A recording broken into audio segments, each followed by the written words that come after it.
ద్వారా నువ్వు అనుకున్నది అనుకున్నట్లుగా జరిగింది. ప్రార్థన ద్వారా నువ్వు కోరుకున్నది కోరుకున్నట్టుగా జరిగింది. దయ్యాలు పోవటం లేదా? ప్రార్థన చేయి. రోగం పోవటం లేదా? ప్రార్థన చేయి. ప్రతి దానికి ముందు ప్రార్థన. ప్రతి దానికి ముందు ప్రార్థన. నువ్వు ఎంతసేపు ప్రార్థనలో ఉంటావో నువ్వు అంత పచ్చగా ఉంటావు. నువ్వు ఎంతసేపు ప్రార్థనలో ఉంటావో నువ్వు అంత చక్కగా వర్ధిల్లుతావు.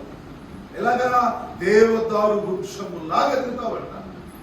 అంటే నీ మీద ఎవ్వడు కన్నేయలేడు, నిన్నెవడు పాడు చేయలేడు, నిన్నెవడు నాశనం చేయలేడు.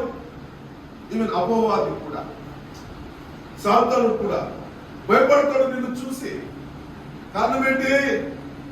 యెహోవా నీకు ఆశ్రయంగా ఉన్నాడు.